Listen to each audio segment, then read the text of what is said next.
Hello, Vivian. Welcome to today over on the third channel. Intro there. And today I'm here with a very special guest. And today's guest is Ronnie Mudru. He is best known for Zippy. Hello. hello, Tom. Sorry, and Zippy says hello too. In fact, this is the life-size Zippy, the one that was on the program, and I've got a little Zippy here. Sorry, I'm shaking the camera, which is the one he was also on the program, but he's easier to operate than the big one on computer. So, hello everybody, lovely to see you.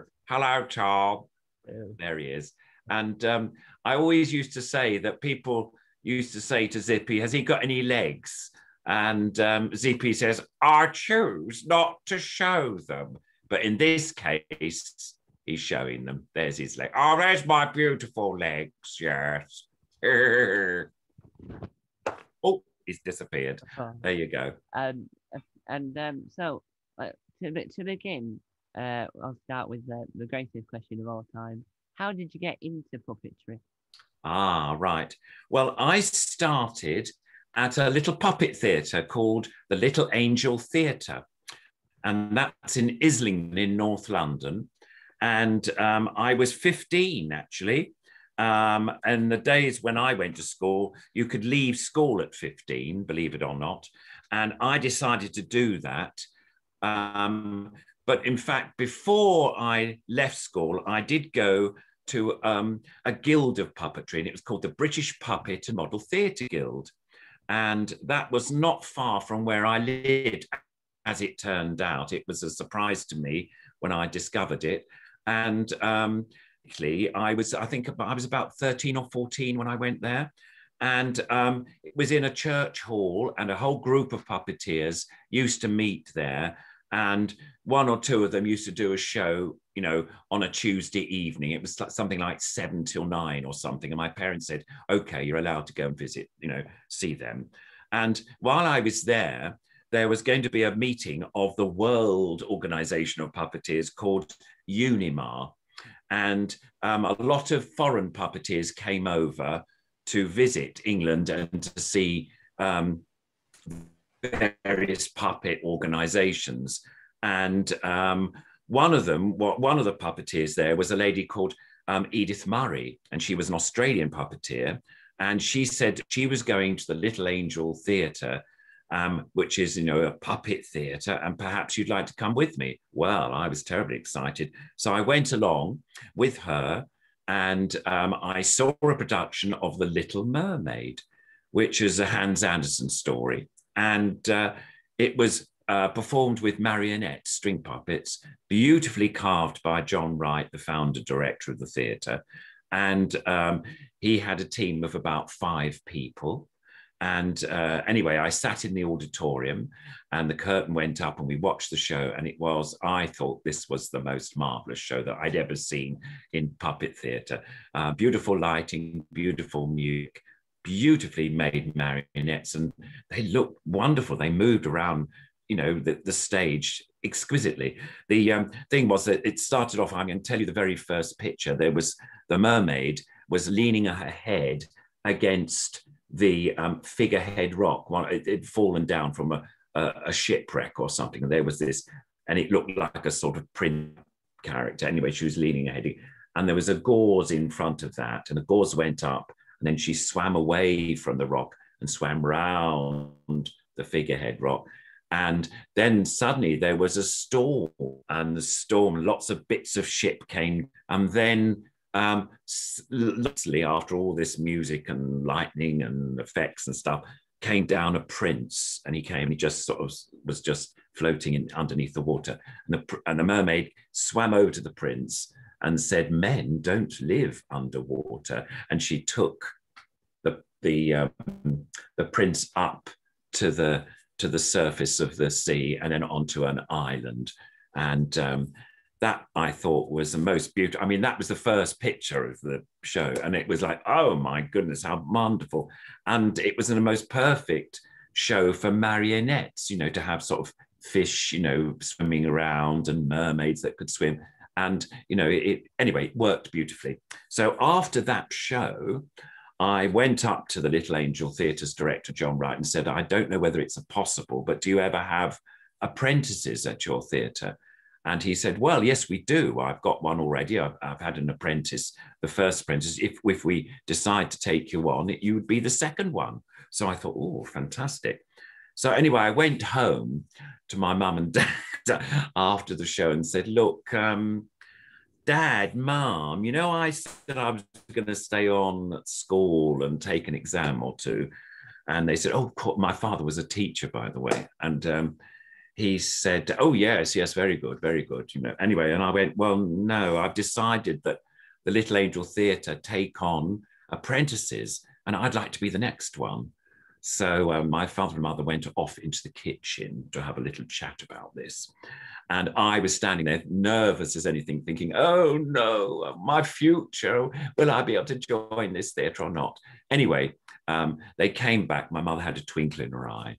And she said that they've decided that they will give me 6 months at the theatre. And I thought, oh, fantastic. 3 months for you to decide whether you like it there and whether you get on with all the people there. And 3 months for them to decide whether they like you or not. Anyway, I went back to the theatre and I said, look, my parents said that I could come and be your second apprentice if that's okay. And John Wright said, yes, of course, but there is just one thing. We can't afford to pay you.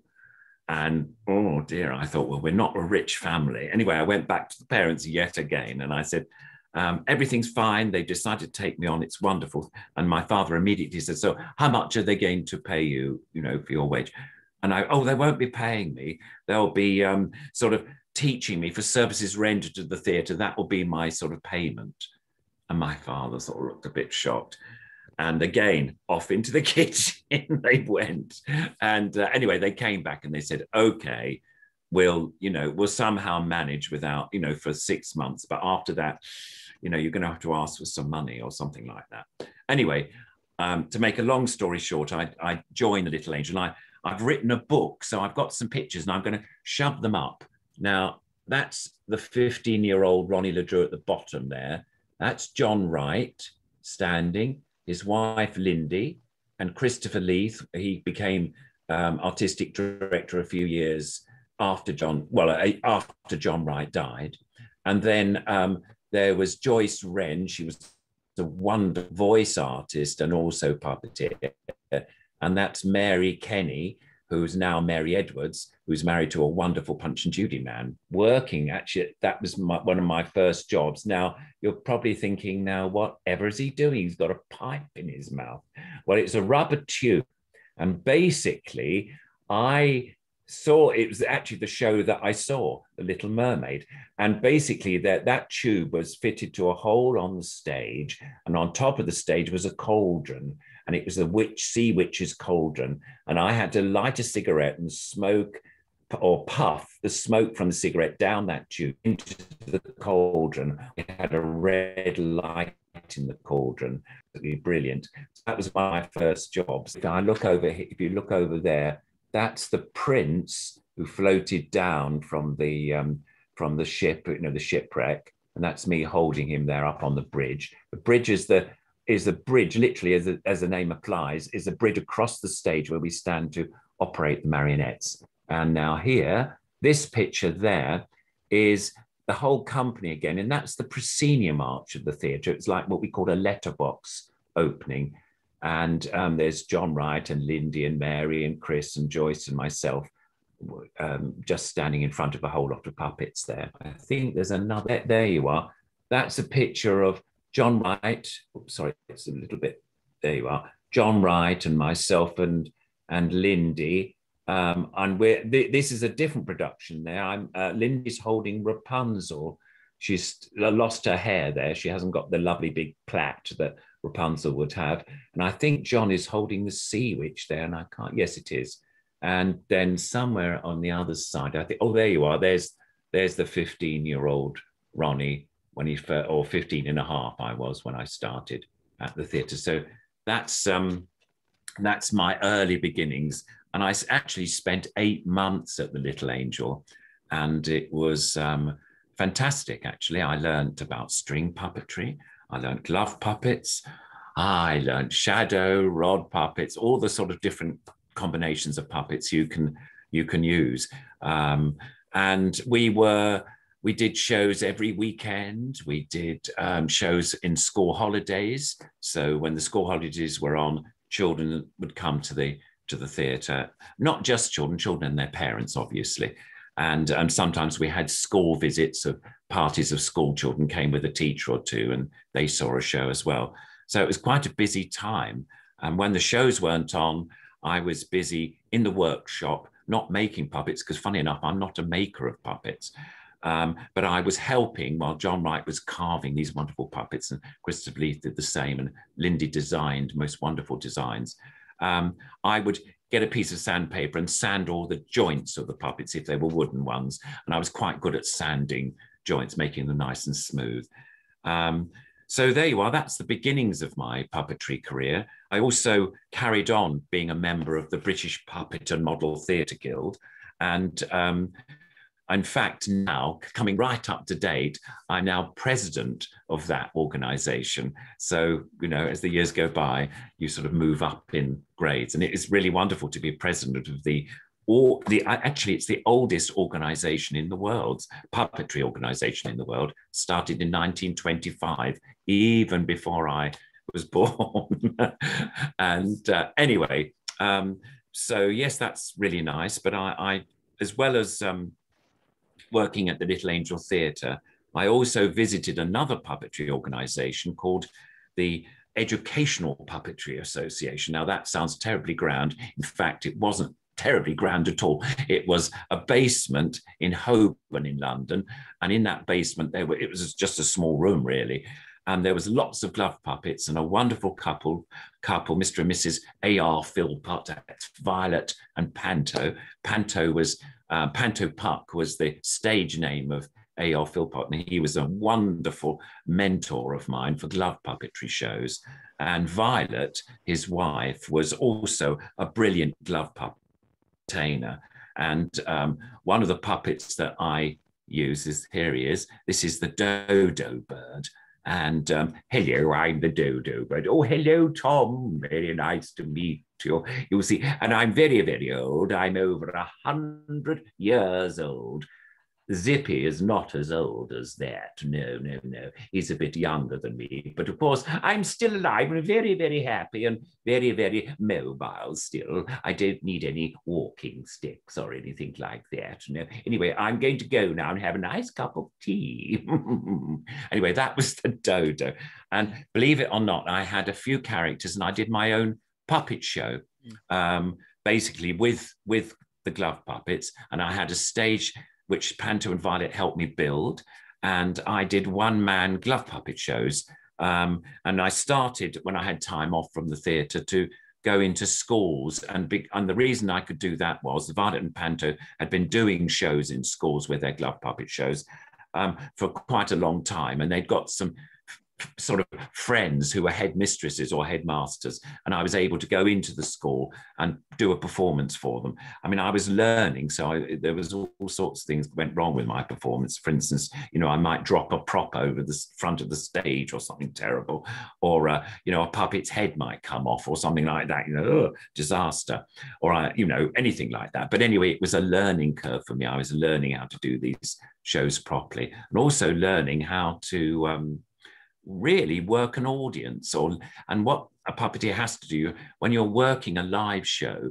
You have to listen with your ears and really listen out to what the audience are saying to you. For instance, you know, a puppet might say something, and a member of the audience might say, "You squirted water on my foot," or something like that, which that did happen to me once. Actually, the dodo has a magic safe in the play, and a robber comes along, takes his life savings away, and the dodo makes a very special secret surprise for the next time the robber comes. comes, if he does today. And of course, the robber did come again, and he opened the safe and he got water squirted in his face. Now, some of that water squirted out and went into the audience, and it squirted on a little child's foot. So she said, "No, you squirted water on my foot." And the dodo was there, and he sort of said, "Oh, I'm terribly sorry. I don't mean to wet you. I was trying to scare the robber off," and all this. So I could have a little chat with the little girl, and that made them really alive, the puppets, to the audience. And that sort of thing is really good if you can learn to do that. It takes time to be brave enough to be able to talk to members of the audience and all the rest of it, but it's wonderful when you can. And what's really interesting is that I really weirdly, among everything else I'm into, I really love puppetry, and just off the side of me, I've really dangerously over a radiator. I have a wall of puppets you can buy off like Amazon, or one of them I made, and right. And it's well at the moment. But how did you learn how to do puppetry? Because I've seen that from the one that I've sort of picked up some hints and tips from different programs I've watched over the years. And how did you manage to learn this wonderful skill? Well, I think it's about really practicing at home a lot of the time. I mean, when I had my glove puppets, from Violet, I would just, rather than just going, "Hello, everybody," and that would be too much movement for people to focus on. So I'd learn how to be a bit, I've got two fingers in the head. "How dare you? That's me in the nude. Don't show it." "No, it's all right, Dodo. Don't worry." Anyway, so there's two in the head, and then there's two there like that. You see, doing that, and my thumb, and it's all about fingers and wrist movement. You see, and one thing I always do when a glove puppet comes on, for instance, or a puppet, I don't sort of come on with the arms all open, because it's quite nice to have your arms closed and just chat with the head. And that's just sort of simple move. I'm just doing little things with my fingers there. And I'm not moving the puppet every time I speak, if you see what I mean. I'm not moving every time I say a word. I'm not going, "Hello, everybody." I'm going, "Hello, everybody." Do you see the difference? Yeah. It's a bit less. And I don't have the hand. He's got little mini wings, I suppose they are, but he doesn't open his hands until he sort of, "Ooh," and that's a nice big surprise, you see. So it's quite nice to choose the moments when you learn to do a big expression or something. And of course, a glove puppet and a puppet generally doesn't have masses of expression, really. It only has a few movements it can do. So you choose those movements, carefully, so that it's really nice for an audience to see. So, "Ooh, lovely to see you, yes." And then, I in those days, I didn't, we didn't have computers or anything when I started. So I used to do it rather, I'm pretending now that this would, what I'm looking into now, which is obviously my computer, but would be a mirror. And I'd look at the puppet in the mirror and see how it's moving and work out its sort of nice walk. And that's just, I'm just sort of doing a walk using my wrist movement. So I practice and practice doing that really in front of a mirror. And of course, being at the puppet theatre, I saw lots of different shows with marionettes, as I said, string puppets and shadow puppets, the ones where, the flat figures that you have a light behind and you just see the shadow of the figure. So that was really, thank you, Dodo. That was really good. So that was a way of learning how to do movement properly. And of course, I've been doing it now for, over 50 years now. So, I've got a lot of knowledge and I've seen lots of different shows. Another thing is to see as many shows as you possibly can. Probably nowadays, it's easier to see them online, on YouTube, and maybe Facebook sometimes puts out things. But and try and look and see how they did them and see how it all works. And sometimes, as you say, there's puppet things online, for instance, on YouTube, where you can see how you make figures, how you perform with them. So you can get quite a lot of information that way. but that's probably, that'll be this is the simplest thing. I mean, the best thing is to go to see live shows, and then maybe after the show's finished, make an appointment to see the puppeteer and have a chat with them if they're not too busy putting everything away. And that's really nice. And if you know in advance that a puppet company is coming to a local theatre or local church hall or whatever, try and find out what their address is, and maybe email them and say, look, I'm really keen on puppets. Would it be possible for me to see you after the show, or maybe see it backstage, one show backstage and one show in the front?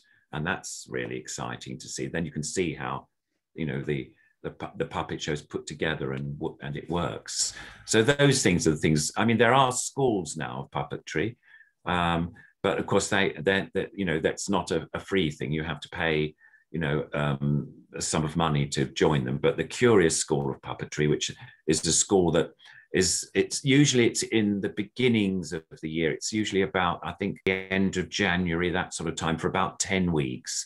And it's not always in London. It has been in London for a few years, but it's been to Edinburgh, and I think it's going to be in Bristol.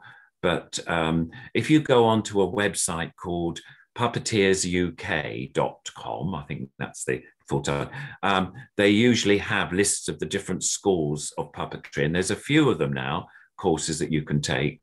And maybe if you save up your money, you might be able to go on one of those courses, because they're fantastic. You learn about manipulation, you meet other young people, or not just young people, all people of all ages joining the course, and you become friends, and it's lovely. I mean, the Curious School's been going for, I think, about 4 or 5 years now, and we've all made friends with everybody. It's really nice, and so you keep in touch with the students that you met on your course, and sometimes new ones, older ones, and of course with the internet you can share different shows that you've done, or show the puppets that you've made or whatever, and they will, without being horrible, they can criticize in a nice way, maybe about the way you've made a puppet or something, and you won't be upset too much, because you respect them, they respect you. So it's a really nice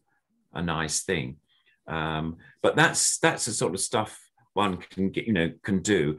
And usually, I think it's usually on a Thursday out of those 10 days, they have a guest puppeteer or a guest speaker to come along and talk early in the evening, from about sort of, I think, from 7 till 10. I mean, that's quite late, I suppose. But and that time, the students are allowed to ask the person questions, and the person will show puppets or bits of film they've worked on, or television stuff. That's really interesting too, to see what goes out in the sort of the world of film and television, for instance, which is a really difficult, to be honest, a difficult place to get into straight away.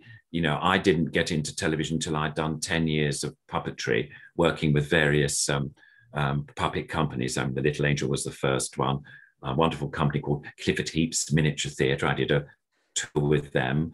And I also worked for the Hogarth Puppets, and they were a husband and wife team, actually, who started their puppetry, the puppetry company in 1932. So they were quite old by the time I joined them, but they'd performed a very famous puppet on television in the early days of television called Muffin the Mule. Yeah. And Muffin the Mule, you can see some of the old clips of some of the shows that they did on YouTube, plus Muffin the Mule clips of, anyway,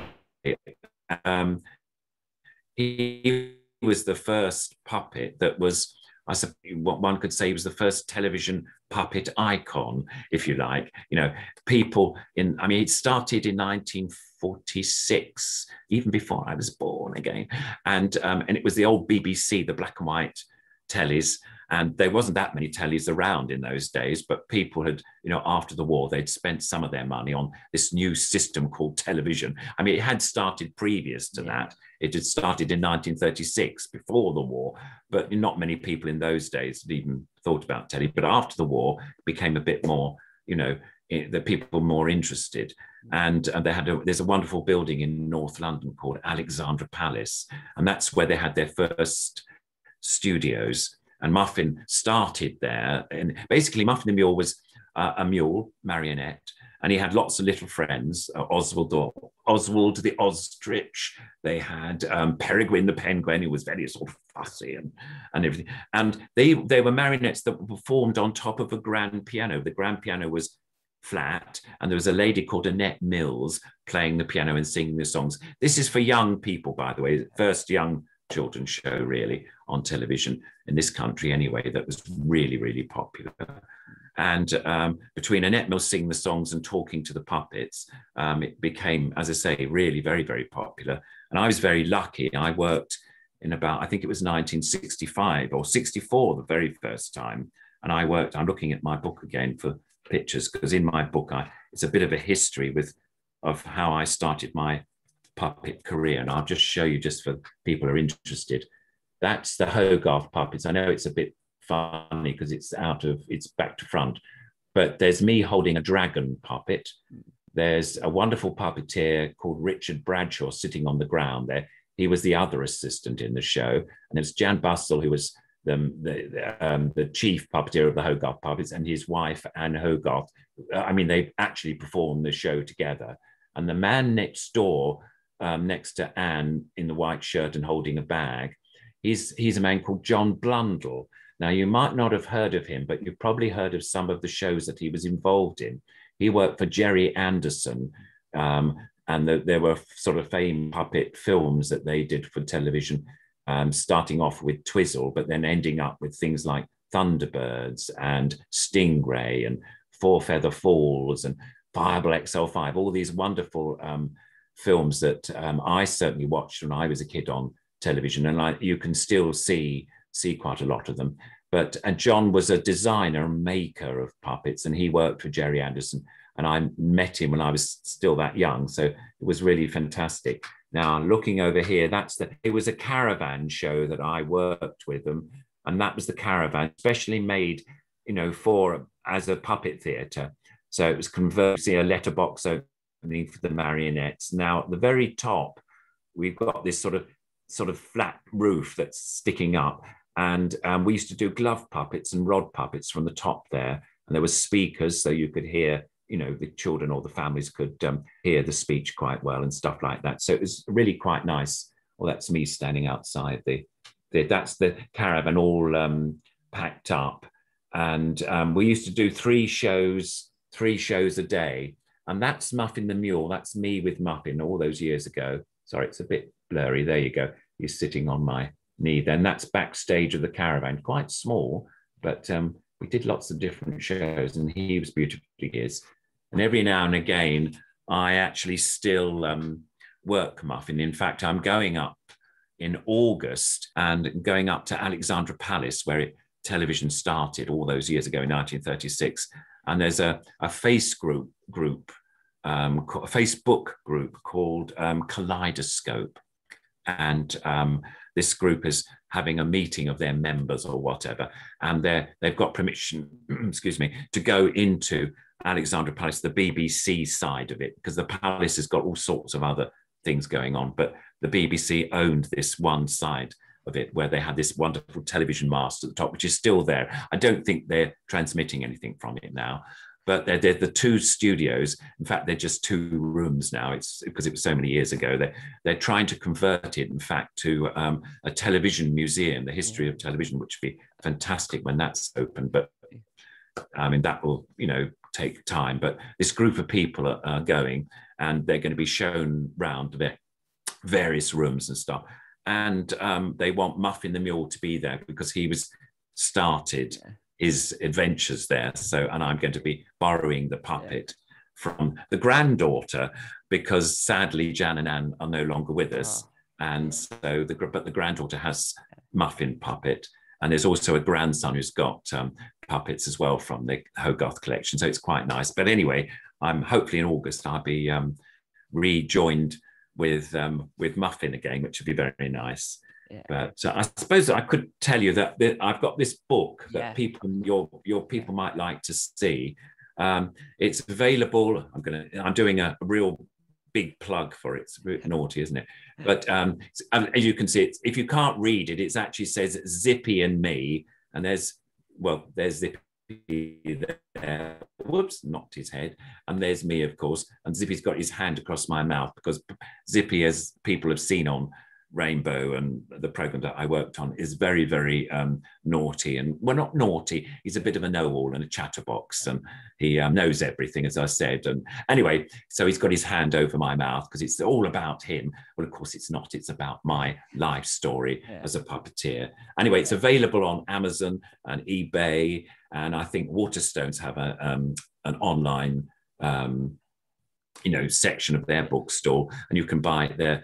And I mean, it's quite thick. It's, oh, sorry, I'll do it this way anyway, you can see. It's got lots of writing and pictures. And anyway, what I'm saying now, I sort of repeat and probably a bit more succinctly in the book. And I think it's about £10, something like that to buy. So it's not too much money, but if anybody's interested, I'd love you, to buy it, only because it will help me in my old age, in retirement, if any money comes back, but I doubt if that will happen. But anyway, there you go. That's the book. So there we go. So yes, Hogarth puppets I worked with.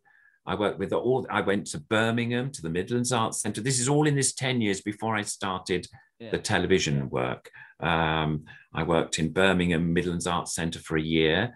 And then I came back and rejoined the Little Angel Theatre. In fact, I've never really left the Little Angel Theatre. I'm what they call, there's two of us now, we're honorary associates of the Little Angel Theatre. It's quite nice to be given the title. Lindy Wright is one, she's still around, and she lives in the cottage next door to the theatre, and because she was there right at the beginning, and I was there nearly at the beginning. I joined, I think, in 1963, 64, that sort of time. The theatre opened in 1961. So I was there fairly early on. And anyway, we've been named as honorary associates to the theatre. And as I say, I just this week, I was on a panel of puppeteers who was really giving advice to new puppeteers. I think it was last Wednesday for them. So I'm still busy with the Little Angel. And then after Little Angel, it was then I got a phone call from a friend who was working at Thames Television on Rainbow. And I'll give you a little bit of history. Rainbow, there is a book actually, I don't know whether it's still available, but this one, it's called Rainbow Unzipped. It's a sort of silly book. It's got some serious stuff, but it's also got some silly bits in it. I mean, I say silly bits. I'll just show you. This is quite a nice big picture. That's a picture of myself I was bearded then. And that's the older man in the middle is Roy Skelton. And he did the voices of the puppets. And that's Malcolm Lord there with George, the hippo, the pink hippo on Rainbow. Anyway, that's going on a little bit. But what happened was, in fact, when I was still at the Little Angel Theatre, I'll tell you the whole story if you like. I'm just going to go out of shot for a second because I'm just going to pick up a puppet. Anyway, I was in the workshop one day, and this was about 1970. And John Wright was in the workshop the other end, and there was a knock on the door, and it was a lady called Pamela Lonsdale with a research assistant, and she was from Thames Television, and she came in, and I could hear them talking. And she said, I'm Pamela Lonsdale. I'm going to be working on or presenting a new television show. It's for very young children, preschool children. And we'd like, if you're interested, Mr. Wright, to make some puppets for the program. And John at that time was really busy. He was making new shows for the theatre, plus he was the artistic director. He was, very, very busy and wasn't able to do that. But while he was chatting to John, the researcher was wandering around the workshop because we had sort of puppets around, and I had a set of puppets being made for me because I was going to do a Saturday morning show for the very young. And one of the characters, they were called the Hubble Bubbles, and one of the characters was this guy, and he is called Grumble Bubble. And now he's like a big brown potato. But in fact, you can see that he's got this enormous zip across his mouth. And now I always like to think that the researcher seeing some of these puppets thought, oh, that's a nice puppet with a zip. That sounds a good idea. And anyway, she didn't say anything, and she probably took notes. And anyway, he's going to go off now. And believe it or not, in 1972, in October, I think it was, actually, I've got the date down, the very first time the rainbow started. Yes, 16th of October, 1972. Wow. Anyway, long time ago, isn't it? 50 years ago. In fact, 50 years next year, I think. I think I'm right in saying that. So it makes me 309, but I've had a lot of work done. Anyway. Anyway, so what happened was it started, and funny enough, the puppeteer to work on the program who worked Zippy was Violet Philpott, who was my mentor all those years ago for Working Glove Puppets. And she made the original Zippy puppet. He looked a little bit different from the Zippy that we know now, a little bit smaller head, and worked slightly differently. Anyway, she did that, and the very famous man who did the voices for the puppet, or the puppets, along with Violet, was a man called Peter Hawkins. Now, everyone thinks, well, who's Peter Hawkins? Well, he was famous for there was a program when I was a child called Watch with Mother. And one of the programs was Bill and Ben, the Flower Pot Ben. And he had this lovely character voices, and he did the voices for them.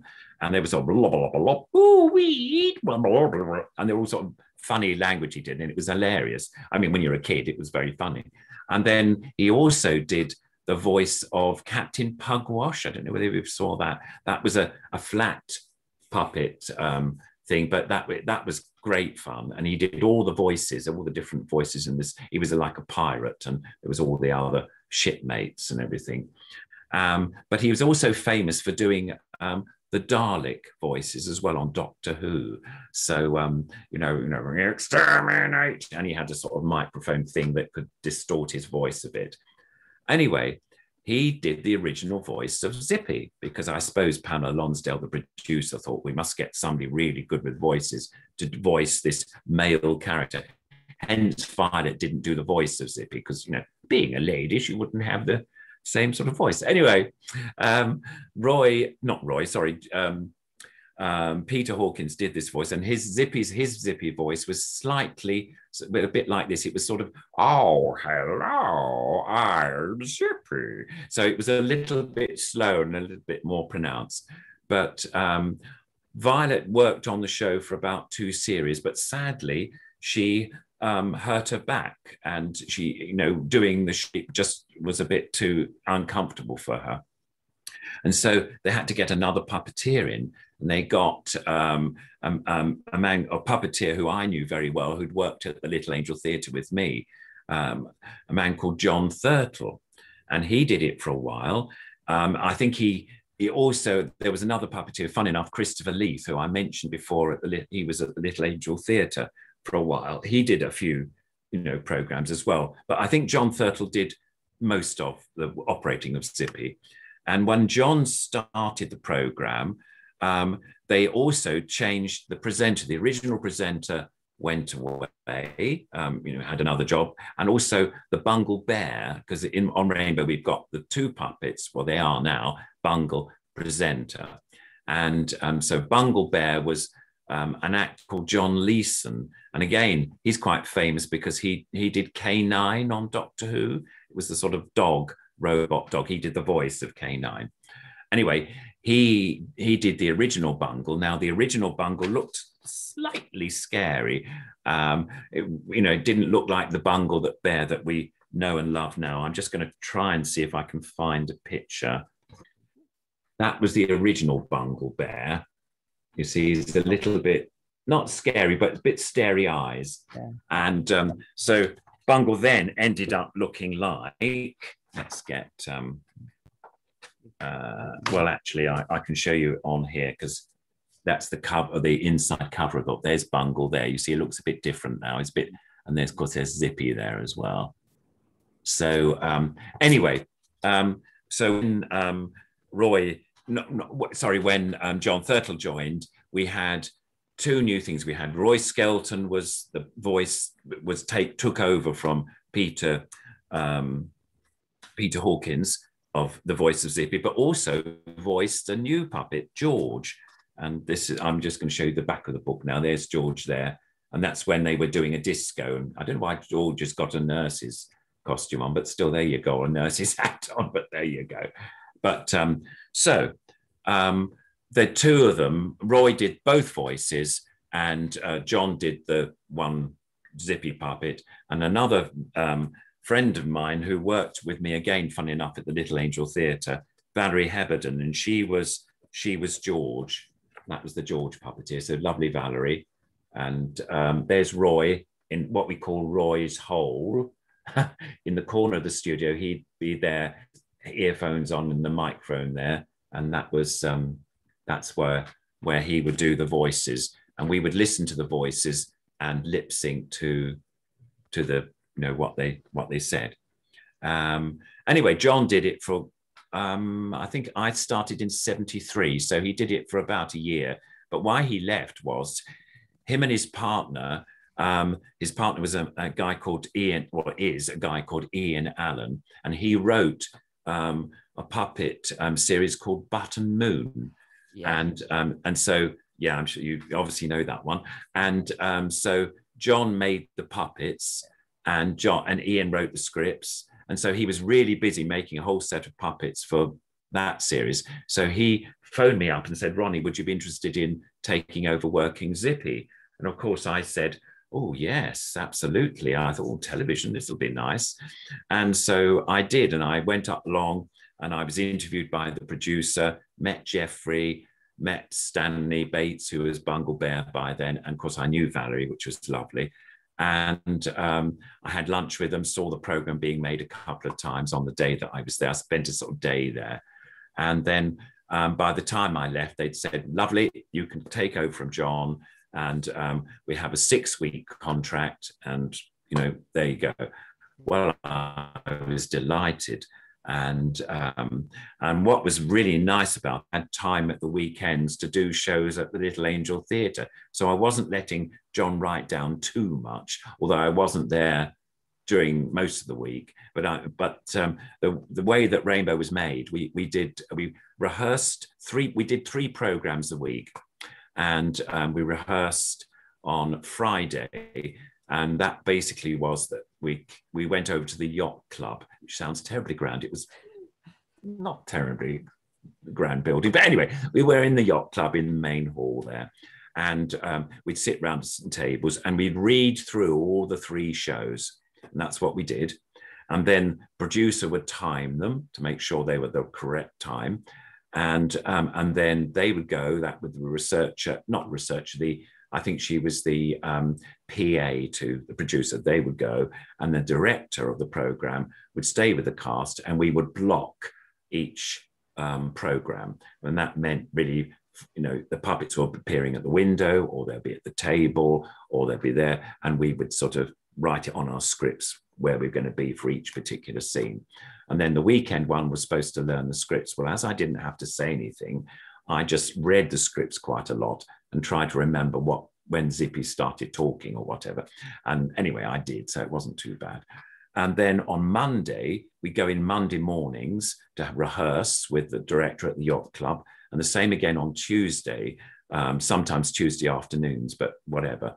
And the Tuesday was a little bit different. The producer would come in with the PA, and she would time the program to see whether the programs have got any longer or were too short. And if they were too long, we'd make some cuts to the programs, because they had to be a certain length of time, because being ITV, they had to have the time for all the adverts, and stuff like that. And the adverts bring the money to the television companies, sort of thing. Anyway, so that's what we did. And then on Wednesday, Wednesday and Thursday, we recorded Wednesday we recorded 2 programs, and on Thursday we recorded 1.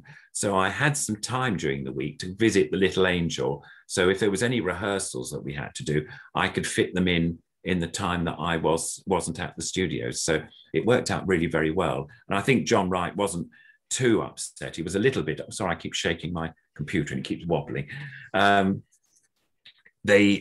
was they saying? Oh yes, John Wright wasn't too upset about me leaving, because I didn't really leave. I just didn't have as much time at the theatre as I'd had previously. But anyway, it was wonderful, wonderful to work on that show. And I started, I've even written the date down, the 29th of October, 1973.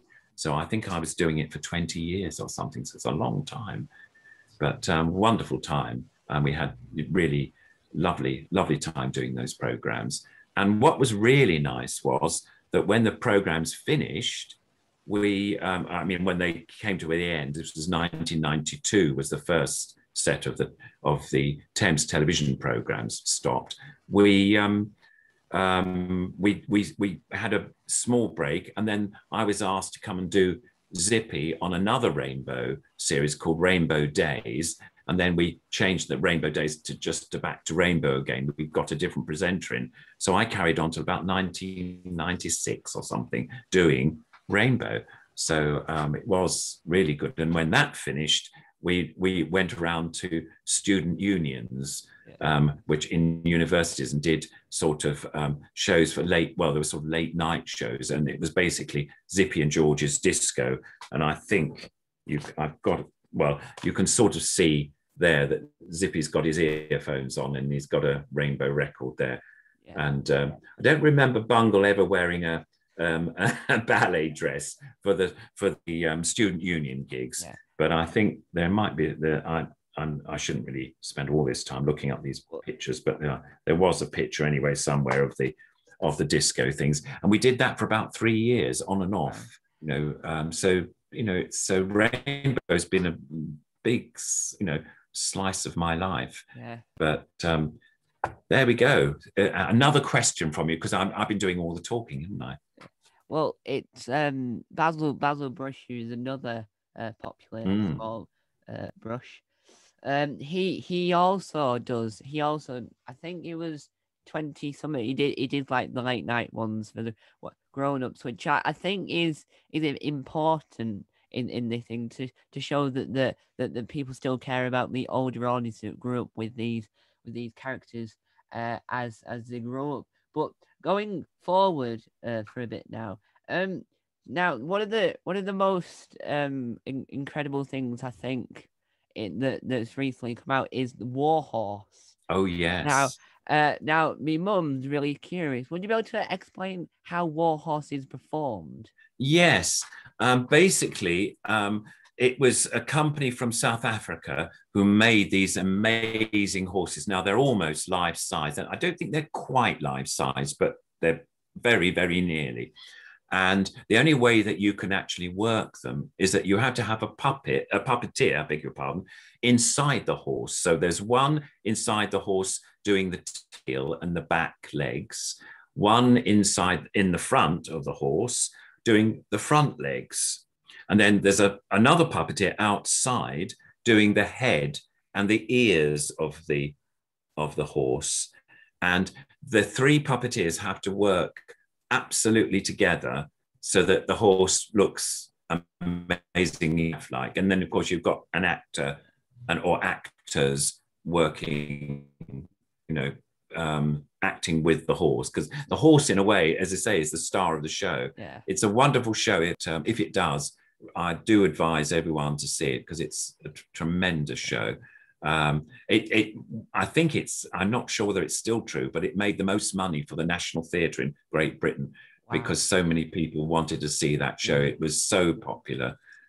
So that's how they're made. I mean, for a show like that, there was a long rehearsal period, or shall I say what we call an R&D, research and development period, where they were designing the horse.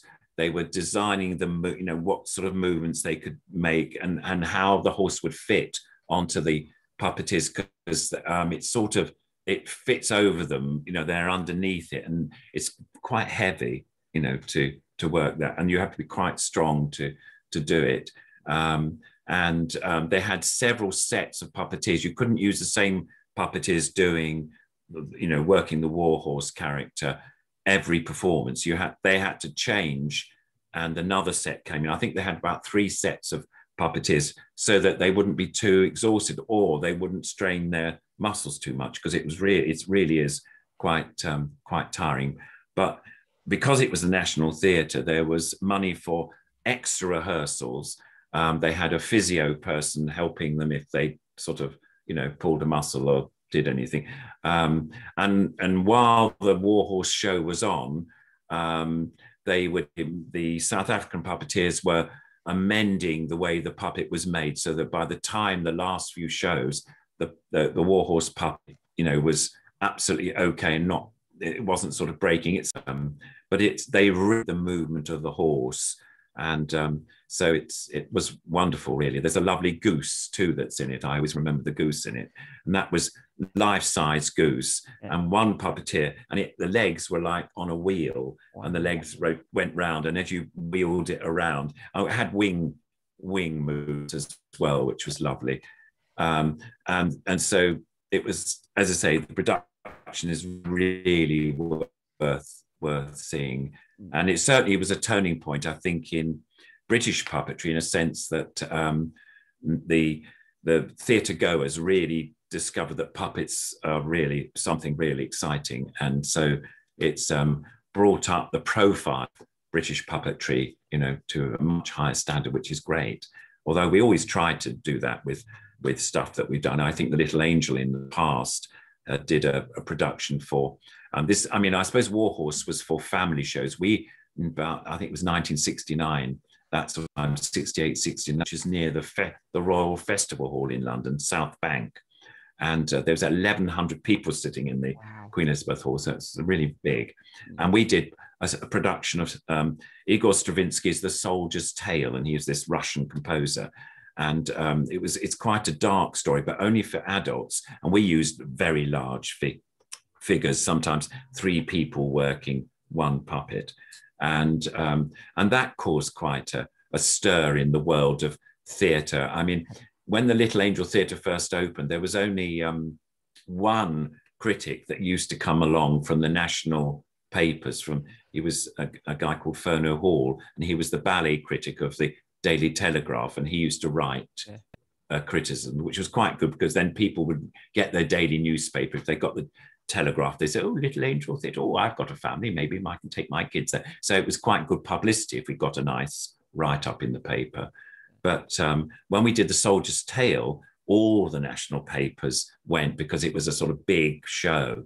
And I mean, it was the same for the National Theatre. If you're on National Theatre, you've got, people will go, or the critics will go and do hopefully good write-ups, and the show will continue. Well, of course, it was a brilliant show, so it has continued. Yeah. So yeah, there we go. Now I don't know whether you'll remember this. I don't know whether it's too niche of an area, but there was an event that ended up being brought. Well, it was on the ITV News in 2017, where a bunch of like puppeteers from like past, present, and then current got together. What was that like? Because it will have been, it was like the new one, like Phil Fletcher and Warwick Brindle Pike, and then all the others. What was it like being at such an event like that? Oh, that was wonderful. I mean, I've been very lucky. I've known Warwick and Phil Fletcher and Louise Gold and all these lovely people. I just mentioned a few there, but and I think you're talking about the event possibly that, did we go to Birmingham and do a talk about the Muppets and stuff? I think it was on ITV News, and there was a photo that was floating around of Hacker and Dodge, and then Zippy, and then the Queen from Spitting. Yes, it was. That, you're absolutely right. What it was, we had it. Funny enough, I mentioned this group on Facebook called Kaleidoscope. Well, it's a sort of group of people fascinated with early television and the making of television and stuff. And they were the people that sponsored this group, this day. It was a day out, actually, and we all went up to Birmingham. Warwick, Phil, myself, Louise. And in fact, Muffin the Mule was there. I don't think it was on the news. It might have been on the news. And I think it was.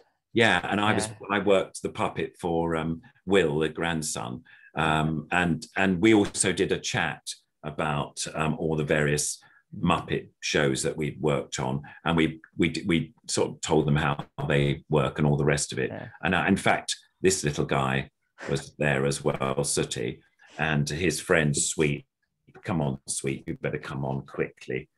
And yeah, that was fun. And it was really nice. Oh, they're all old friends. Oh, there's Sweet. Yes, he's just giving you a wave. That's nice. Off you go. Thank you very, always very quiet.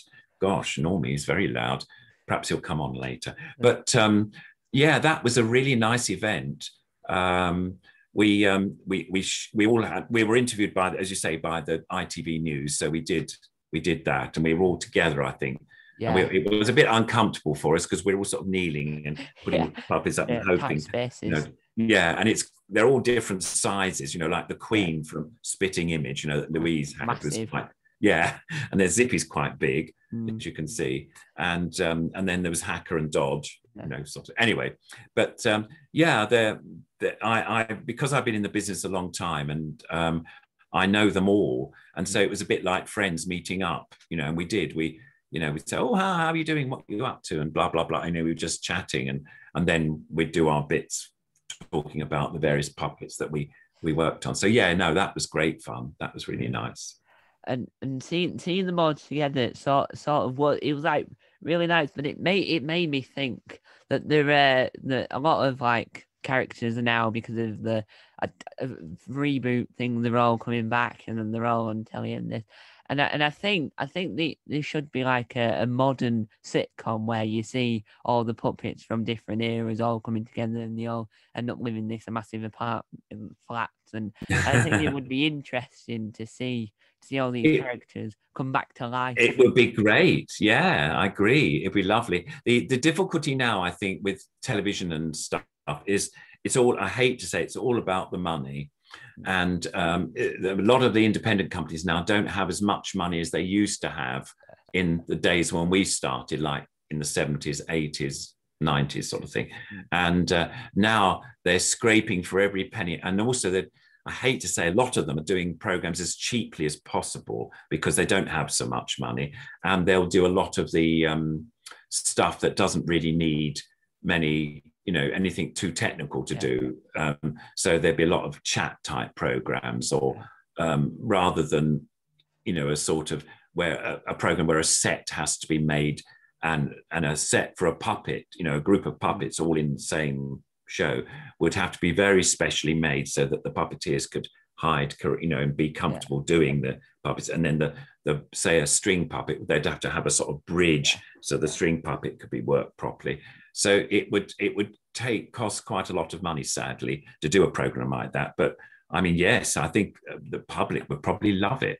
Yeah. But there we go. It's not down to the poor old puppeteers. It's more the division executives spending their money, whether they'd actually spend it on a show that included all the different puppets. Now, on the lines of Zippy, you might not know the answer, but do you own the rights to the Zippy name and the Zippy Run, or no? Is it ITV still? Yeah, it's basically, there's a company. Well, originally it was Thames Television's program, so they owned it, and I think Fremantle Media owns the brand, as they call it, and that's Zippy, George, and Bungle. But now there's another company, and I think it's an offshoot from Fremantle called Boat Rocker Media, and they own it. So if I do anything with Zippy, I can't do it independently. I always have to ask the company, would that be all right if I can take Zippy along? Obviously I had this Zippy made. This isn't the original Zippy. This was a copy of the one that I've got. My original one is he's not being refurbished. This is a copy of my old one, but at the moment the puppeteer maker is refurbishing George for me, because I've got a George as well at home, but I haven't got it here because he's being refurbished at the moment. Anyway, and this is the one Zippy that he did. But no, I can't. I can't do anything I like with Zippy. I wouldn't. It's not my thing. They've been very good to me, the company. They have allowed me to go on to various programs and stuff, and they certainly allowed me to use Zippy on my book, the cover of my book, which of course it helps selling it, which is great. I did, with the publishers, when the book came out in July 2019, And during that time, I did lots of radio interviews, to help promote the book. I did a few television programs to promote the book, chat show type things. So that was, and I was allowed to do that. I did do The Last Leg. Yeah. Do you know that program on Channel 4? I was going to ask you about that because Adam Hills, who is a fantastic Australian comedian, he's not used to all these things that we enjoy here in Britain. So was it a different atmosphere for you, because it's like Alex and Josh were probably like over the moon that they got to meet Zippy, but what was it like with Adam? Was Adam scared? No, he is one of my favorite presenters on a program. He is brilliant. He didn't know Zippy. I mean, he actually said when Zippy, I tell you the reason why Zippy went onto the program. It's a live program. So the Friday before I came on, Josh said something, and I think somebody tweeted or somebody said, "Oh, Josh, you sound like Zippy from Rainbow." Josh sort of, and so what they thought was, the production people thought it would be great to surprise Josh with Zippy popping up over the top, the next week. Yeah. So that's what they did, and I was free, and Fremantle or Boat Rocker, I think it was Fremantle then, said yes, that's no problem at all. You must come along. So I had to lie. I mean, there wasn't time for them to make me any proper hide, so I was like behind their seats and that sort of couch there, and it was pretty uncomfortable. Zippy wasn't the most, I was lying down, it was really hard, but it was very funny. I had a moment when they said, "Oh, now we've got somebody who's going to pop up," because I popped up with Zippy, we're next to Adam. And Adam went, "Oh, gosh, what a big reaction." And the audience went mad. They all thought, "Oh, it's Zippy. Oh, my goodness, blah, blah." And I was like, "Oh, thank you. And then Adam turned around and said, "Well, I don't know you at all, because I'm an Australian. I don't know anything about you, but obviously you're quite..." I was like, "Oh, very famous." And it was really nice talking to him. And he was brilliant. It was so funny. And then, of course, Josh was like... And I've forgotten the name of the other guy. It's terrible. What was it? Alex. Is it Alex? It's Alex. Alex. Yeah, Alex. That's right, Alex. That's it. And they were lovely. And we also had on our program, I think Harry Hill was on, who's a lovely comedian. Yeah, he was. With the big collars. Yeah, he's really funny, and he does a lot with puppets on TV Burp. That's right. And Zippy appeared on that once, which was lovely. And he's lovely, Harry Hill. In fact, I think he's a patron of a Punch and Judy fellowship or something. I mean, he's really keen on puppets, so that's really nice. But he's also a really nice guy too. Yeah. But it was a fun program to do. And I tell you a little thing. We finished the program, and I was just going off, and I had to hide the puppet under my arm. I had it sort of in a bag, because the company said, "Oh, we don't want them to see that Zippy's just this toweling creature. He's really alive." Anyway, so I was going out, and Adam was talking to the audience. "Thank you very much. You're a fabulous audience." And then suddenly saw me and said, "Oh, Ronnie, come back here." And I sort of came back, and I was there standing in front with him. And he said, "Ladies and gentlemen, this is Ronnie LeDroux, who does Zippy." And they all went, "Ah!" They all clapped like mad. And I, "Thank you very much. It's very kind of you. Thank you." And I went off again. And he said, "Come back." And I had to come back and do another bow. I mean, they really went mad, which was really lovely. And then in the green room, after the program was finished, lots of people wanted to get a picture with Zippy. So I was there. I don't know what time the program, I think it's an hour program, was finished at about 11. I don't think I got home till about 12:30 at night, maybe later. Wow. That shows how much Zippy's loved throughout the nation. It's true. It really is. It's wonderful. I mean, I've noticed that over the years now, when I was doing the program, I loved doing the program, loved working the puppet, and eventually loved doing the voice of him as well, and all the rest of it. But I had no idea how popular it would be. And it wasn't really until we started, after the program's finished, that because I wasn't a face, nobody knows me, which is great. I quite like, I can walk down the street, nobody goes, "Ooh," it's you. No, they can't. They don't do that. It's lovely. Yeah. I quite like that. Whereas poor Jeffrey, you know, walk down, he'd go into Tesco's or something and buy some food for the family. And somebody said, oh, that's Jeffrey from Rainbow or something. And, you know, I mean, when it first happens, it's really quite nice, you know, because, you know, you say, well, I'll sign your autograph for you. That's lovely or something. Yeah. And the same with the singers, you know, their faces, everybody knows them. But after a while, you know, if you can't go into a shop and just buy a Sunday newspaper without somebody saying, oh, it's Jeffrey, or, you know, it must be very, very hard. Yeah. And I think Jeffrey did find it a bit difficult after a while. You know, you could put if you put sunglasses on or something, everyone said, oh, that must be, you know, so it's really hard, you know, you have to sort of really hide your face. But and sadly, I think for Jeffrey, it was sad for him, he was a brilliant character actor on the program. And, you know, he did lots of lovely characters of, you know, we did some funny ones, like, what was it? Not Batman, we called it Zip Man and Bobbin or something. It was like a takeoff of Batman. And Jeffrey did a brilliant Joker, you know, from Batman as an evil, and he's really good. But sadly, he played presenter on Rainbow for so long that when the program finished and he became a jobbing actor again, producers and directors went, oh yes, let's see Jeffrey Hayes. Oh no, I don't think we can use it. He's known as Jeffrey, so he hardly got much work apart from being Jeffrey, you know, coming on guesting as Jeffrey himself, which was really sad because you know, it must be difficult when you're an actor to not to get cast anymore. And I think that was really sad for him because, as I say, he really was a really good actor. So there you are. That's life, though, sadly. But, and as well as doing Zippy, you also did a cast of other characters. Now another one of my favorites, which says a lot because I'm young, but I know absolutely. But in spirit, people have labelled me as 80. Oh right. Yeah, because I'm one of those people that know too much about the history of television, more than I sort of should for my age, and I don't understand what's going on in what everyone else is talking about these days. But what was it like being Susty and Sweep? Oh, it was lovely.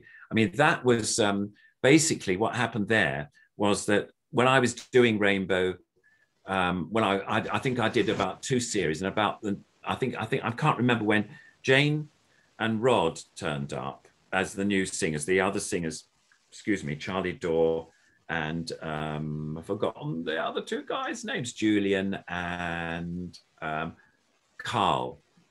Charlie, Julian, and Carl. They were the singers when I joined Rainbow, and they left, and we got some new singers, and that was Jane Tucker, Rod Burton, and Matthew Corbett. He was the original singers with Jane. It wasn't Jane, Rod, and Freddie. It was Jane, Rod, and Matt. Anyway, so I realized that Matthew was obviously Harry Corbett's son, who was the originator of Sooty. Anyway, everything was fine. And then I can't remember what year it was. I think it was about 1976. I'm not very good at remembering the years anymore now. And what happened was that Harry Corbett always, every year, did a Christmas show at the Mayfair Theatre in London. You know, it was about 400, 500 seater theatre, I think, maybe a bit. But anyway, it's quite small for a West End theatre. And sadly, he had a major heart attack in the middle of his Christmas season. I mean, that was really awful. One Sunday, you know, just wasn't well. And so Matthew had to take over for him, which he did. And he sort of bluffed his way through the thing. And it was very fun. I remember he told me that when he first did the first performance, because everyone thought, where's Harry? You know, because Sooty's always been with Harry. And Matthew said, well, Harry's not well. And so I'm Matthew. So I'll be taking over, you know, Sooty and Sweep. And I mean, the audience soon, you know, it was fine. He was part of the family. So it was like, I'm Harry's son. So, you know, should be all right. Anyway, and he was brought up with his father doing Sooty and Sweep. So he didn't have any problem. But then the following summer, the Thames Television, fun enough, Sooty was made at Thames Television. It's just one of those things.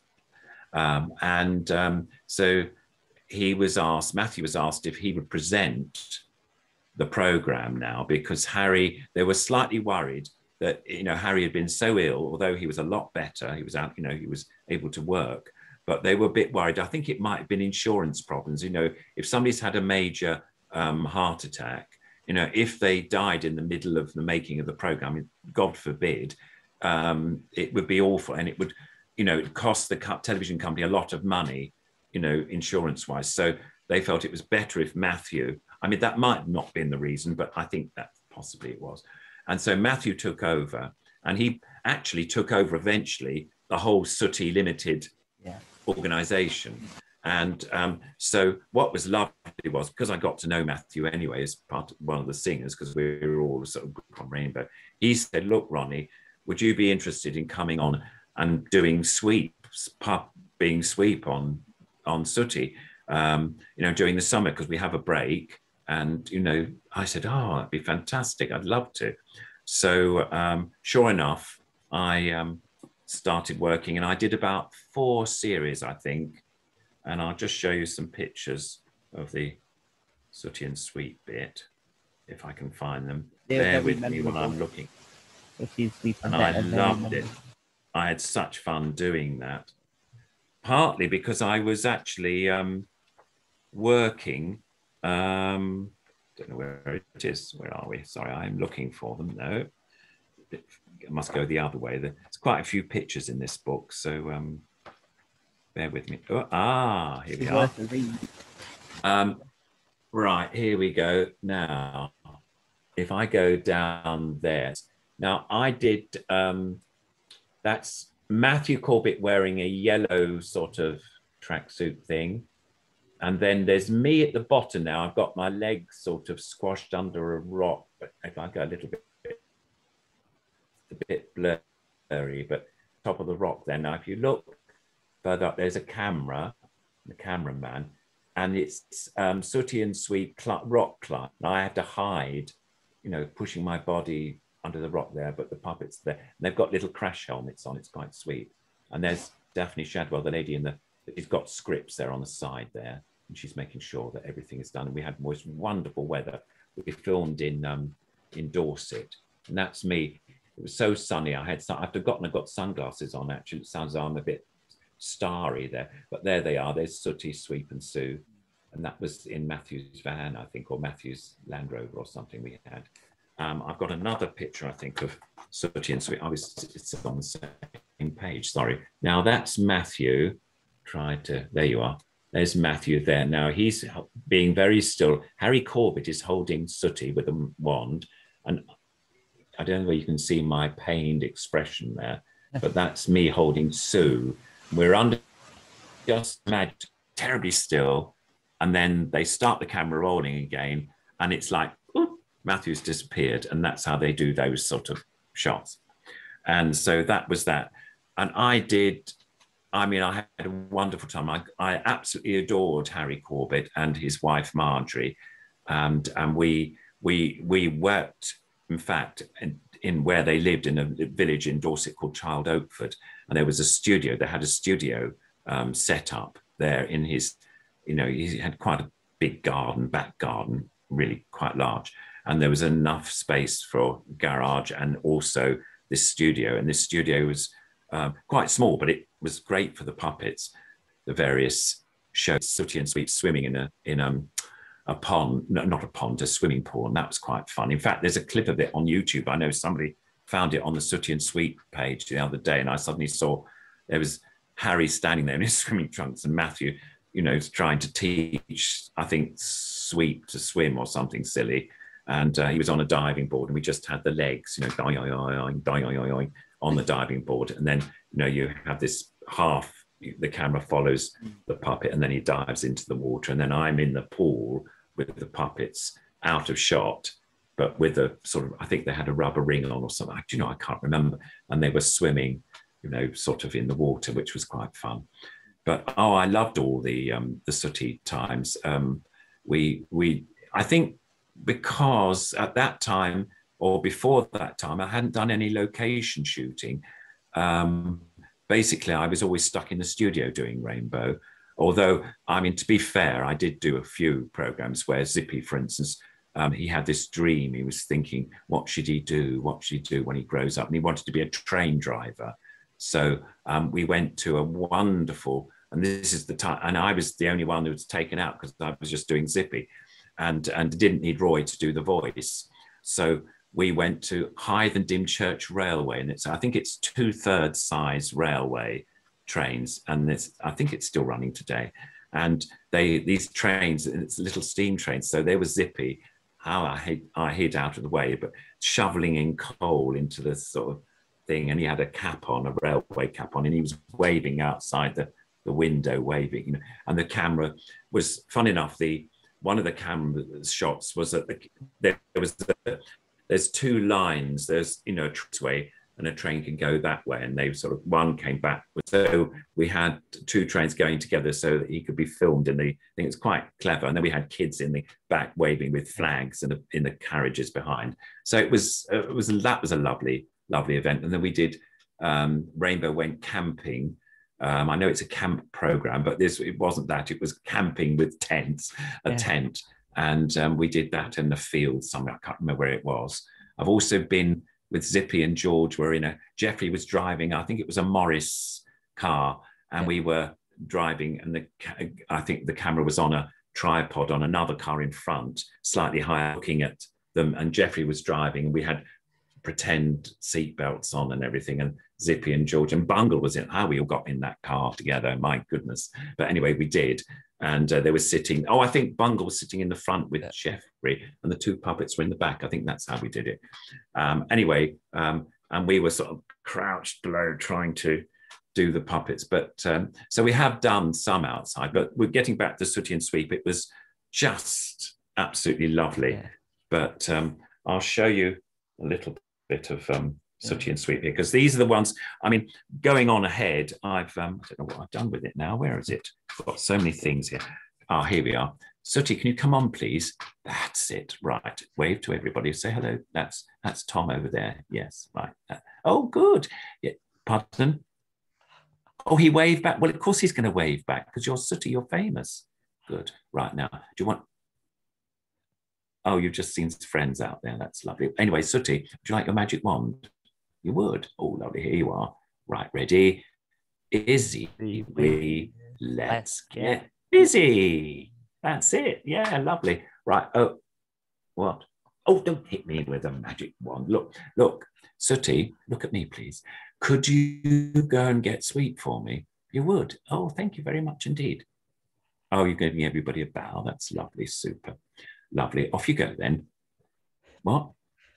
You haven't finished? Oh, come on, off you go. I don't know. Anyway, Sweep will come in now, and he's lovely. Now, oh, there you are, Sweep. Would you go and say hello to, first of all, say hello to, wave to Tom. That's it, over there. He's over there. That's it. Lovely. Now go forward, and you're going to sing a song, aren't you? Is it Tom's birthday today? No. Well, why are you singing happy birthday? You don't know? Oh, go on. Sing something else then.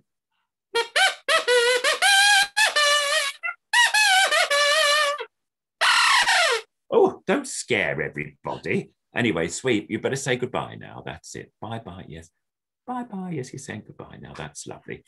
Well, there you are. That was Sooty and Sweep for you. And I've had the greatest pleasure working with the Corbett family, and also Richard Cadell, who now owns Sooty Limited.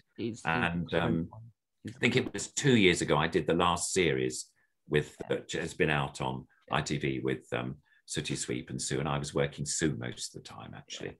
But that was great fun. It's lovely, and hopefully, fingers crossed, there may be a movie of Sooty Sweep, you know, but we don't know. I mean, hopefully it'll all, you know, these things take time to organise and everything, but that would be really nice. But Richard's great. He's doing lovely things with Sooty and Sweep, so it's marvellous. Now, I don't know if you'll know this, but this has been something that I've been pondering ever since the since Richard took over. Do you know whatever happened to Scampy? Because Scampy was around with Matthew, and then within Sooty and Co. with the really catchy theme tune and in the animated stuff, and then just sort of just slipped away when they moved to the theme park. Yes, I think Richard has brought it down in a way just to. I think Scampy sadly is having a rest from Sooty series now. So it's more like Sooty, Sweep and Sue. And occasionally we have, what's his name? Ramsbottom, the snake will come in. And we get Butch, the dog, the bulldog. Hello, I'm Butch, that one. Excuse me, I've got no pup there. And then you've got, there was a cat, but I don't think the cat's in it anymore now. I've forgotten her name now. But so I think Richard sort of condensed the characters a bit, and so just using those. But I think possibly because that it might be having you can only have perhaps one puppeteer to help him maybe when he's doing the live shows or whatever. I'm not quite sure the reasons, but I think that's probably it. And maybe he thought that Sweep, Scampy was too much like Sweep, in the sense that he was a bit naughty and he used to get I think that's the answer. But as I say, you'd have to ask Richard. But I think that's probably what it was. Yeah. And for me, I'll just talk a little bit about myself for a minute there. But for me, the way that it's all like now all on YouTube and that, and it's all on DVD and in all the places you expect to see these medias, you get to enjoy it more. So when I was really young, it was really oddly Rainbow was on Nick Jr., which I can never get my head around to this day. But as I grew up and learned, I ended up just spent like months watching Basil Brush for months, and then watching Sooty for months, and watching Rainbow for months over and over again on YouTube. And it's and then you learn more things. And as I've grown up, you watch it again and you see different bits and bats, and then you learn. So a lot of like all the ins and outs of TV and bits and bobs I've learned from watching those shows over the years. But I think what really was really inspired me into loving puppets was the beginnings of like Muffin the Mule and Bill and Ben the Flower Pot Men and all those, and it's really interesting. But what's your favorite style of puppetry? Because I quite like hand and rod puppets more than you say your big birds. Well, I started with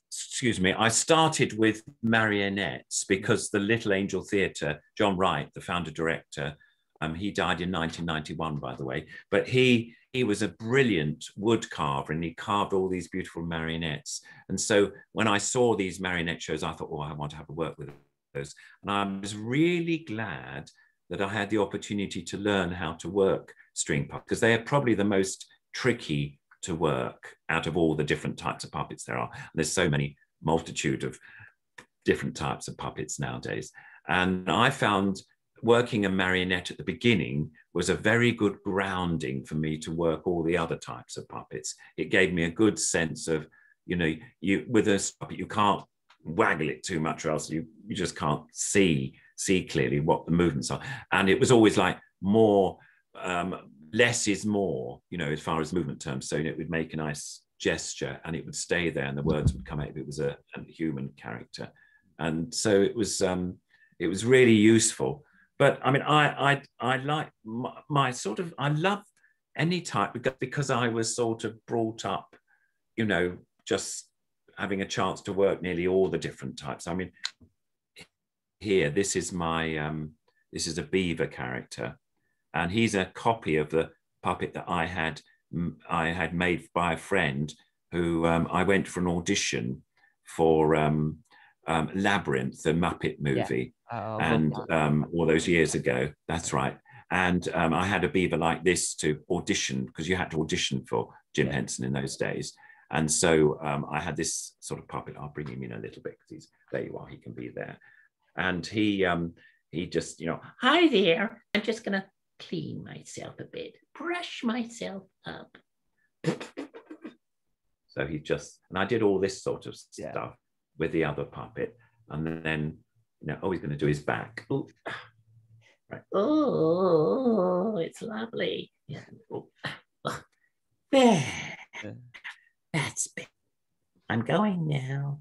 Oh, hello, Tom. Hello. Oh, you said hello to me. Oh, my goodness. He said hello. Off you go, Beaver. Dear, he's a bit over the top.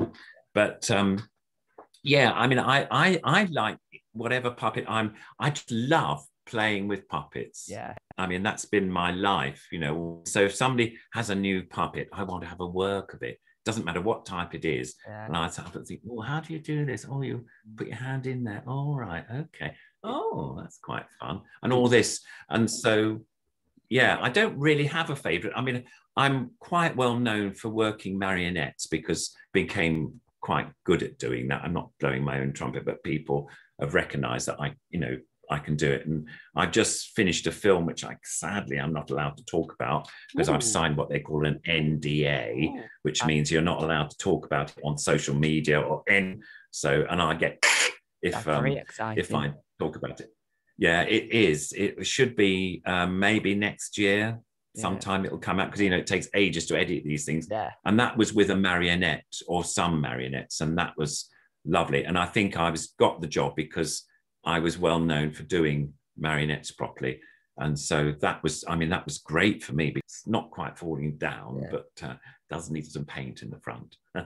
with puppets, with the ones that with the way that I've always loved the idea of having my own, and because I did, it was sort of like a GC. I did performing arts, and for some bizarre reason, I decided that I was going to have a puppet involved, and so me and my mum made a puppet, and then once I'd finished doing all it, we added arms to it because it looked so good, scarily good, and nothing ever really looks amazing in this house.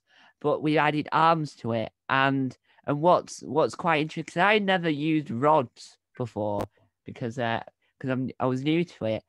I look like an expert for no apparent reason. I some randomly look like an expert, and it's that's really, great. Yeah, and I really liked it. But one of the other things that really inspired me, not just UK puppets, is the amazing Jim Henson company. Now, you and a bunch of other puppeteers got to work on the amazing Netflix show Dark Crystal, which was just I watched it. I've seen it twice now, and it's incredible. What was it like in your experience working on the set? Oh, fabulous. What for me was really nice was the fact that I was working with a whole group of friends that I'd worked with, quite a lot of them before, some new people, but it was lovely. And I auditioned. I was, in fact, I can tell you, when we did that Birmingham get together with the Muppets, with Louise and Warwick and Phil and all that, coming back home on the train after that was finished, and Louise and I were on the train coming back to London. And Warwick said, "What are you doing tomorrow?" And I said, "Oh, I'm having a day off. I'm exhausted," sort of thing. And he said, "No, you're not. You're coming to audition for this new again to do." And I went, "What?" And I didn't know anything about it at all. And Warwick, bless him, told me about it. And so the next day, instead of sleep, up quite early, and it was an audition in London. And I went along, and you filled in loads of forms, and they measured the size of your hand, and they took your photographs, so they knew what you looked like when you came into the room. And anyway, it was wonderful. I went up to that, and I was given a script to read, and so it was of one of the I think it was one of the Gelflings or something like that. It wasn't a Skeksis or anybody too characterful. I shouldn't say that. I mean, they're all wonderful characters. But anyway, and when I came in, I'd worked a few years before with Kevin Clash as one of the Muppeteers. He originally did on Treasure. He was one of the Anyway, he said, "Oh, hi, Ronnie," being a lovely American guy, and I hadn't seen him for years. And I said, "Oh, hello." He said, what are you going to do? And I went, "Well, I've got this bit of gelfing." He said, "Oh, no, you're going to do a skeksis for us." So basically, they just had head of a skeksis, which wasn't finished painted. It was just the sort of rubber thing. And then they had a camera set up, and they had a stand to put the script on. And then 2 other puppeteers, I think Warhorse had been one of them, actually. And another puppeteer came in with some other ones. And I think I was playing the Emperor. I didn't know what it was all about. You had a few lines. I was, "Oh, hey, the Emperor." I was just making up some silly voice. And I did that. I met the director. The director was at the table, lovely Louis, who was the French director, wonderful guy. And I met the only Muppet, the Henson member of the family I've never met before was Lisa Henson, who was the elder daughter of Jim Henson. And she was there because she was executive producer. So that was nice. So it's nice to meet her for the first time. And then we didn't hear for quite a while. That would have been in the summer. And by Christmas, I thought we were going to be hearing from. We had a letter saying, "You've been chosen. You'll be one of the extra additional puppeteers in the show. We'll be in touch or something." Well, we took ages. And then by January, we eventually heard from them. They say, "Yes, we're going to be we'd like to use you."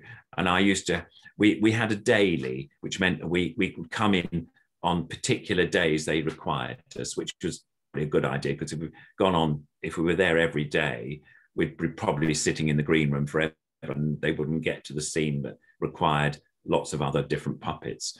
So anyway, it was all worked out.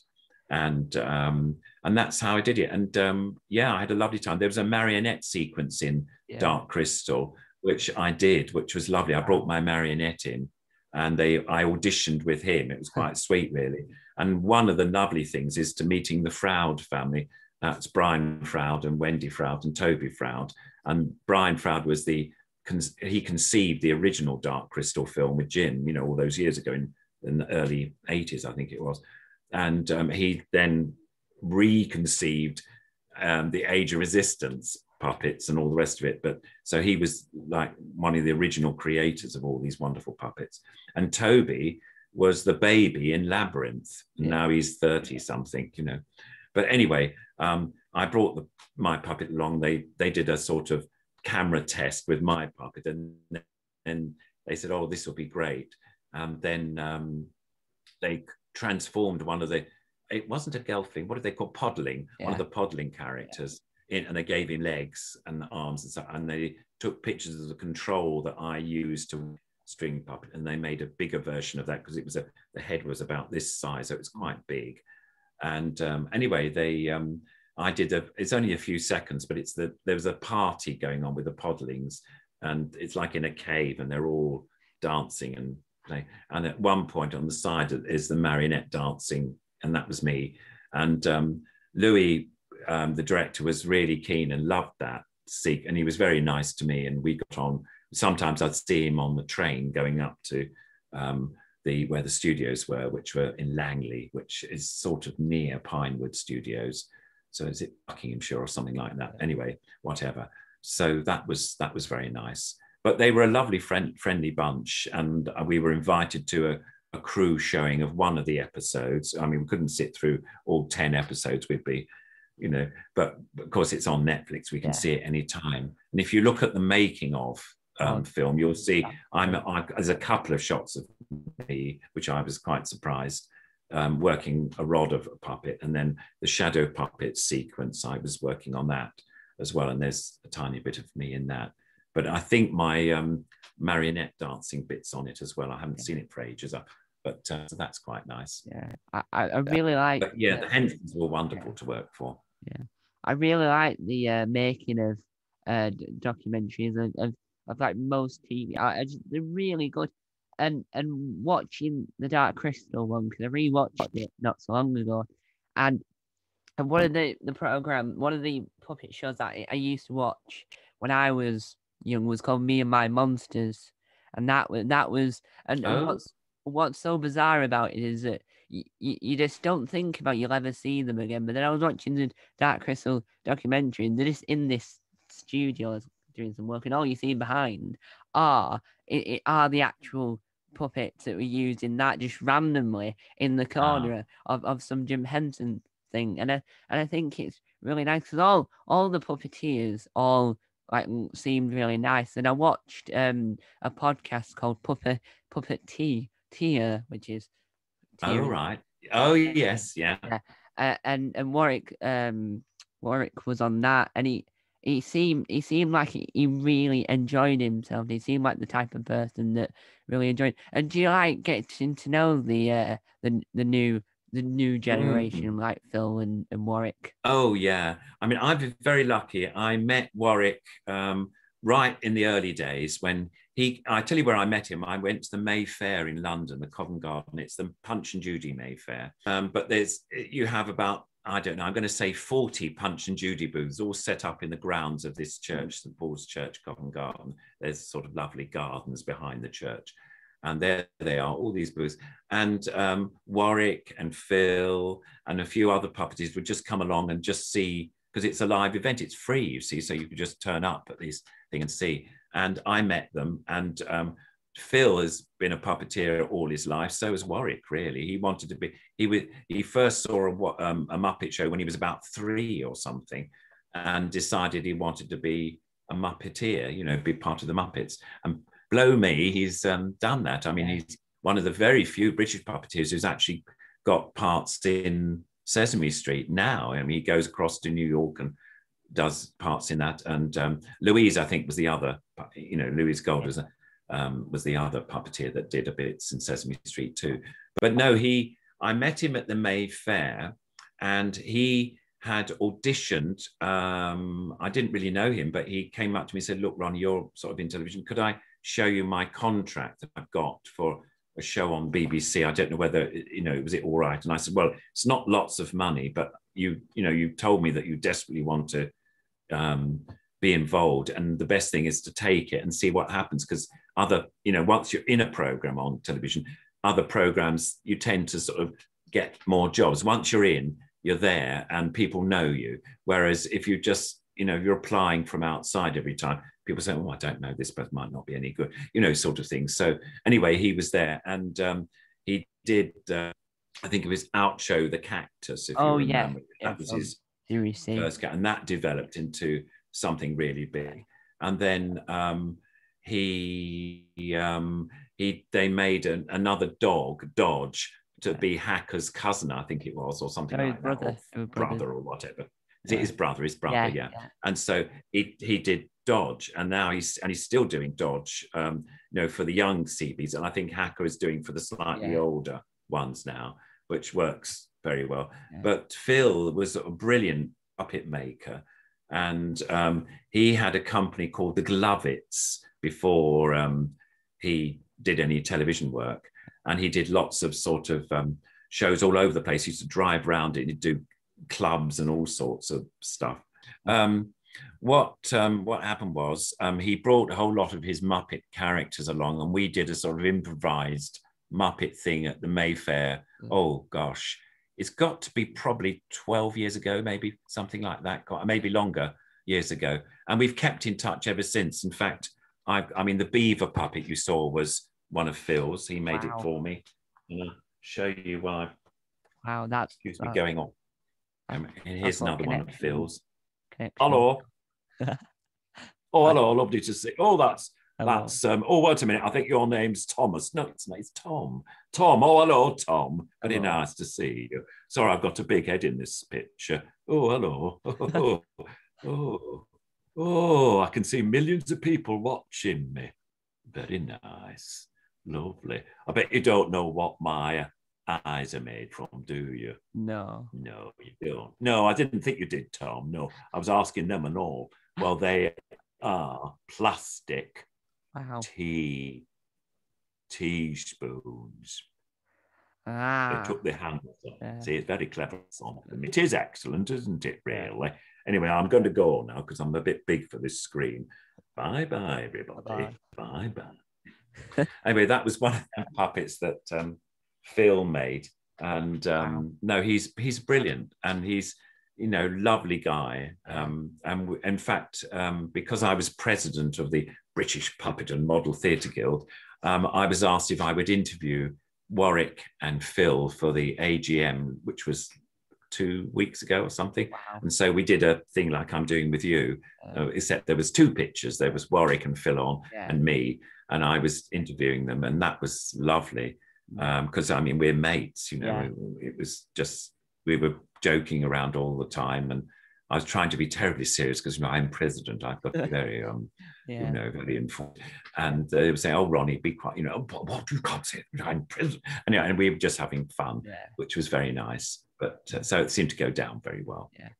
I would love to interview them because I like, so with this interview series, it sort of came out of nowhere. It all happened out of nowhere because I somehow, it's mad how I got hold of Alex Horn, and then just it's one success after another, and I like it because it's like people I see on TV, and I learn a little bit more about different industries and different things, and I get to meet them more or less on TV. They're all like la di da, they're all happy and professional. It's more in a relaxed environment, and it's not like you have to be all, you can be yourself, not like and now here's my final question, because we'll be here all night otherwise. Oh, you're telling me? Yes, you're quite right. I just looked at the time. I thought, oh my goodness. Anyway, do carry on. It's been so fun. But one of my things that I have on my main channel, I have a public playlist called Retro and Puppets. Now, one of the things that I always keep on watching over and over, because it's one of the greatest, well, it's one of the best things in the game show industry, was the puppet version of Weakest Link. What was that like? Yeah. Oh, that was wonderful. Again, you see, it's a bit like working on a film when you're an extra puppeteer. All the puppeteers you've known for all the years all suddenly meet because they're all doing all their characters. Like there's a wonderful guy called David Claridge. Now, people wouldn't know who David Claridge is, but he did Roland Rat on television. And I helped work with him a couple of times, and I worked with David in Birmingham when I did my season in Birmingham. So I knew David, hadn't seen him for years. Suddenly he was there. It was lovely to see Sooty and Sweep, or Sue there. So not Sooty and Sweep, it was just Sue, I think. Yeah. And that was Brenda Longman, who does the voice of Sue. She's lovely. Yeah.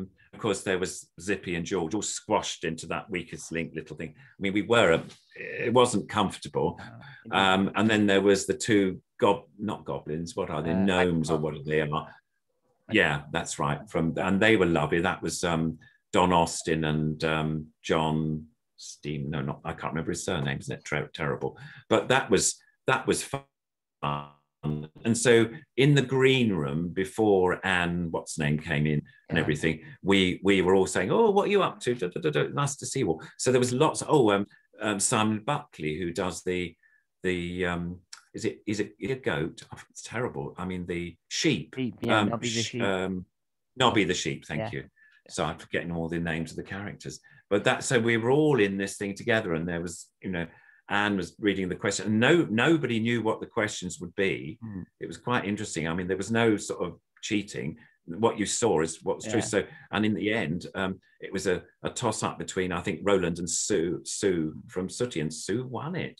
But I know that Brenda is a great, she loves being, in competitions, and she's not going to get defeated. So and I think probably David is a bit like that. It's very sort of, I'm going to win this. Yeah. And of course, well, somebody's got to win it, and actually Sue did. So it was quite something. And it was so nice when you look at it. It was so nice seeing the different generations all come together, because you had all the different, and then you had one of the ones that I think isn't as well known as all the others, but Nev the bear doesn't seem as well known as all the others. Sweet. He is quite nice and quite small. Yeah, no, it's lovely, and it was beautifully voiced. His little quiet little voice. So it was sweet. Yeah. No, it was great to have all those different characters together, and that sort of program, it worked really well. I think, to have all these. I mean, I think they've done other what they call celebrity like programs on We Could Sing, where the other actors from the soaps, EastEnders and Emmerdale and all that. And so, but it was very funny to have the puppets, you know, on it. But it's lovely. I've got a copy of it. It's fun to do. And in fact, I think they sent us a photograph of Anne, you know, sort of saying, because she was actually quite nice. She's not as sort of, you know, off you go or whatever. And she's not quite so vile as she sounds when she's, you know, or strict. I shouldn't say vile. She's very strict. But yeah, no, that was a nice program to do. That was fun. That was done at Pinewood Studios, actually. Yeah, a long time ago now. All famous studio. But yeah, it was very nice talking to you on this lovely interview. And thank you for joining me. And thank you guys for watching this video. Hope you enjoyed it and hope you'll be back with me soon for another interview. Hope you enjoyed the video. Time out. Bye.